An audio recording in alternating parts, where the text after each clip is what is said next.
time since I've been on here, and I thought it about time.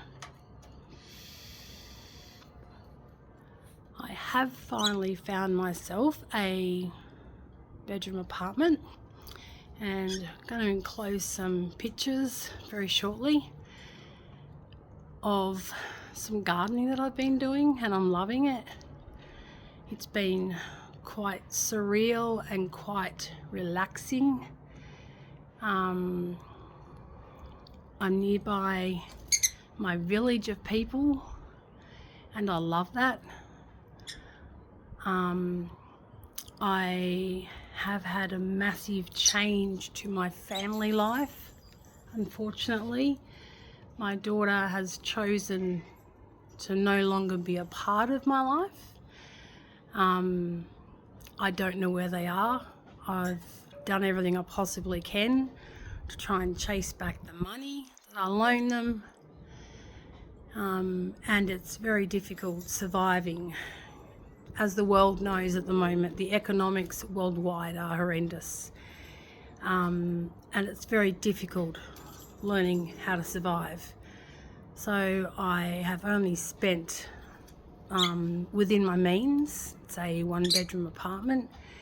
It's a great lease. It's a long-term lease, one that I've never actually heard of. It's not government housing. That no longer exists in Australia. It's not an option anymore. And rent on a one-bedroom apartment is utterly ridiculous here in Australia. But it is what it is, unfortunately. So yes, a lot has happened, and I am enjoying life at the moment and trying to keep as busy as possible, so I don't find myself contemplating what's happening to me at the moment. Like I said, I've tried to make every effort to contact my daughter and her husband, but with no success. I've even had to go through his parents, and I really didn't want to have to do that because his real dad is sick, and his stepdad is sick, and his mother's not well either. So I was left with no other alternative as to try and chase up the finances. I mean, it was a loan. We all agreed to that.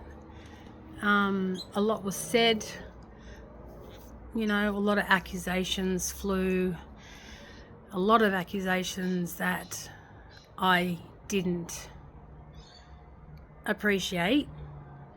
I usually say, "Good morning, darling," or "Good morning, handsome," or "Good morning, beautiful." I don't tend to call people nasty names as I'm walking past them. It's not in me. It never has been. But one really good absolution that comes out of this bad thing that's arisen was that myself and the other parties know, and I believe that they believe, that these things never existed, that these things never were said.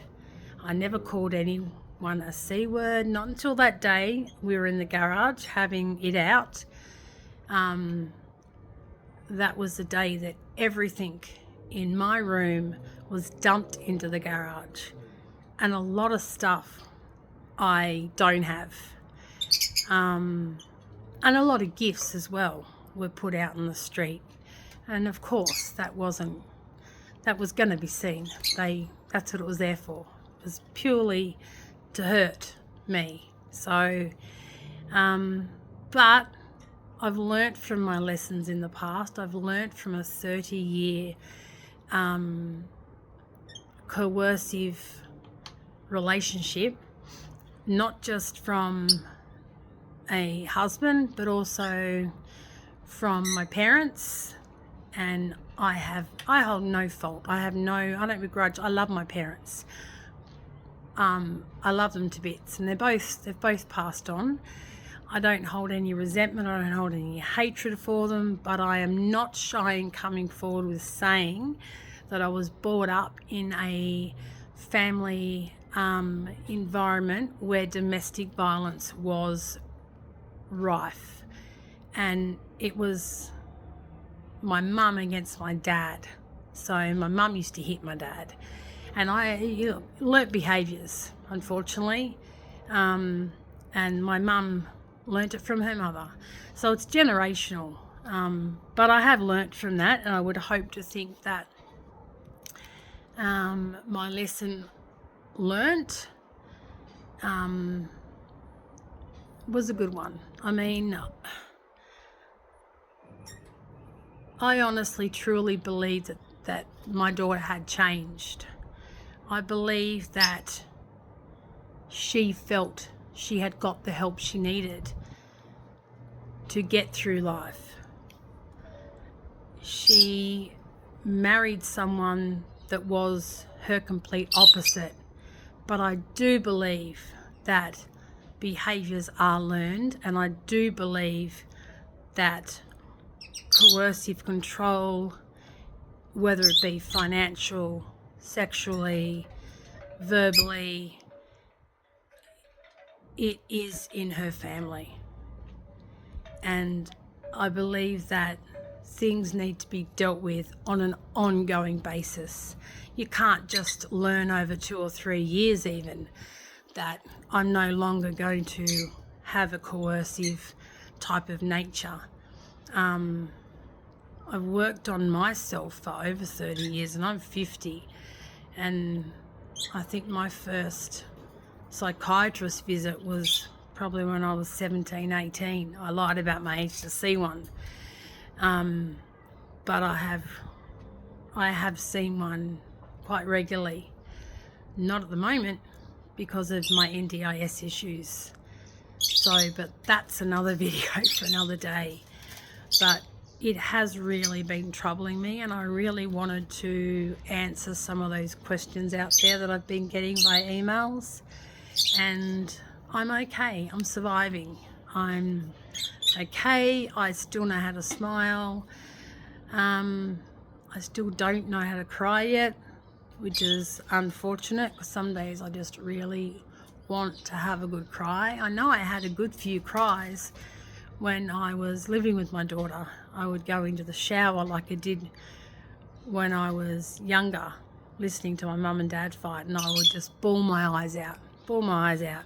Not giving a shit who listened, but of course, wouldn't have made a difference to the other person anyway. I don't believe them listening to me cry would have made a difference to their attitude. It didn't make a difference. So, I mean, I do have to be careful what I say, but I also do believe that this message will be seen by them as well, and I just want them to know that it is going to take me a long time to forgive, but for now I need to ask them to pay back or honour and respect what they told me they would do and repay the debt. And then obviously there's no further attachment. If they don't want to know me for the rest of their life, I'm happy with that. I'm happy. But even if it means sending court documents to Stanthorpe, then that's what I might have to do to get the paperwork to them, because I do know that his stepdad and mum and dad will probably forward those details to them. I'm hoping that they do, doing the right thing by me. Always two sides to the story, and yes, there is two sides at that. I'm not saying I'm right and they're wrong, and I'm sure they're saying that they're right and I'm wrong. But I guess what I am saying is that two sides will make up a story, and there are some truths and there are some not truths. And regardless of who is telling them, they still make up that same story. So, yeah. So I did want to make this today to make it evident that I'm finally out in my own home after a good, I'd say, solid year of looking. And thank you very much to the Disability Trust and to Domino Support Coordination, who helped me out tremendously absolutely tremendously with trying to find a place. The support workers looked endlessly, and they searched, and they went to so many inspections, and towards the end, I may have been literally homeless for 2 months, or 3 months, but it got me here to where I am today, and I love it. I love it. I love it here. It's everything I ever wanted it to be. The funniest thing is, though, if my situation hadn't changed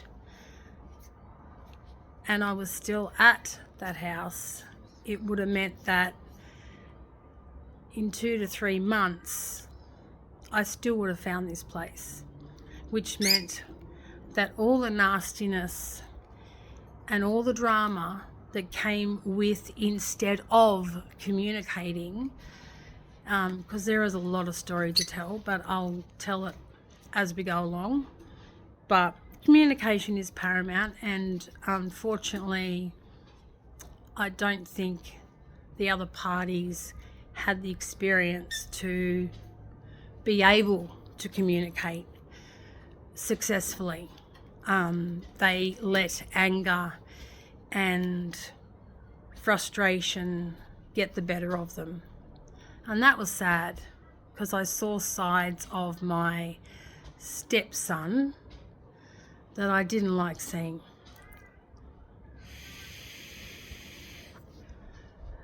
And I surmise that if both of them keep going the way they are, that